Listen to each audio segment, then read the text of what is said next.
পিরোজপুরের নাজিরপুরে সরকারি প্রাথমিক বিদ্যালয়ের শিক্ষকরা ১১তম গ্রেডে উন্নীতকরণ, পদোন্নতির কাঠামোর সংস্কার এবং প্রধান শিক্ষকদের শতভাগ পদোন্নতির দাবিতে অনির্দিষ্টকালের কর্মবিরতি শুরু করেছেন।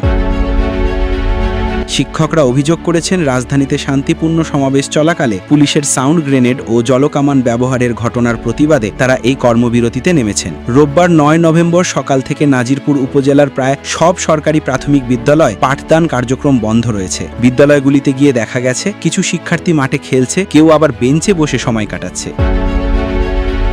একাধিক অভিভাবক জানান, কর্মবিরতি দীর্ঘায়িত হলে শিশুদের পড়াশোনায় বড় ধরনের ক্ষতি হবে। আমাদের সন্তানদের ভবিষ্যৎ অন্ধকারের মুখে পড়তে পারে। গত ৮ নভেম্বর রাজধানীর শহীদ মিনারে শিক্ষকরা একতা প্রদর্শনের উদ্দেশ্যে সমাবেশে অংশ নেন। ওই সমাবেশে পুলিশ সাউন্ড গ্রেনেড ও জলকামান ব্যবহার করে বলে অভিযোগ করেছেন শিক্ষকরা।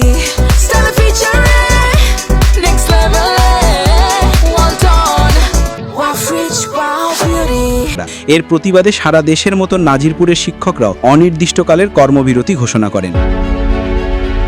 নাজিরপুর সরকারি মডেল প্রাথমিক বিদ্যালয়ের সহকারী শিক্ষক আরমান আরা মলি বলেন, আমরা দীর্ঘদিন ধরে আমাদের দাবি জানিয়েও কোনো কার্যকর ব্যবস্থা পাইনি। সম্প্রতি শহীদ মিনারে শান্তিপূর্ণ সমাবেশে পুলিশের জলকামান ও সাউন্ড গ্রেনেড ব্যবহারের পর আমরা অনির্দিষ্টকালের কর্মবিরতি শুরু করেছি। আমাদের আন্দোলনের লক্ষ্য শুধুই ন্যায্যতা এবং শিক্ষার্থীদের ভবিষ্যৎ নিশ্চিত করা। আমাদের প্রাণের দাবি সহকারী শিক্ষকদের মর্যাদা এবং আমাদের 10ম গ্রেড টাইম স্কেল এবং আমাদের পদোন্নতি শতভাগ নির্ধারণের জন্য আমরা সরকারের কাছে একটি দাবি উত্থাপন করে আমাদের শিক্ষক সমাজ, সহকারী শিক্ষক সমাজ ঢাকায় শহীদ মিনার, কেন্দ্রীয় শহীদ মিনারে অবস্থান নিয়েছে এবং তারা শাহবাগের দিকে যাওয়ার সময় তাদেরকে বর্বরোচিত পুলিশ বাহিনী যে হামলা করছে নিন্দা জানায়।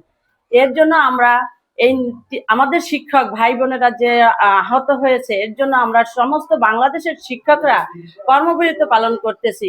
আমরা এই কর্মবিরতি চাই না, আমরা আমাদের প্রাণের দাবি চাই। আমাদের 10ম গ্রেড এবং পদোন্নতি দেওয়া হোক, কেননা আমাদের সোনামণিরা ছোট ছোট বাচ্চারা বাহিরে ঘুরতেছে, এর জন্য আমাদের খুব কষ্ট লাগে।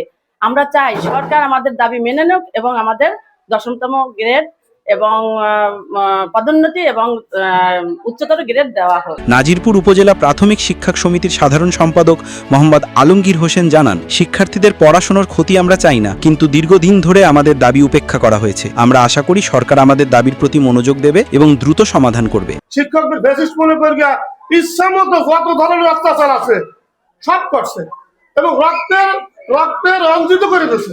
তো এর তীব্র প্রতিবাদ জানাই এবং পাশাপাশি আমাদের ঢাকায় আমাদের অবস্থান কর্মসূচির সাথে সাথে এর প্রতিবাদে আমরা বাংলাদেশের প্রত্যেকটা স্কুলে কর্মবিরতিতে আছি।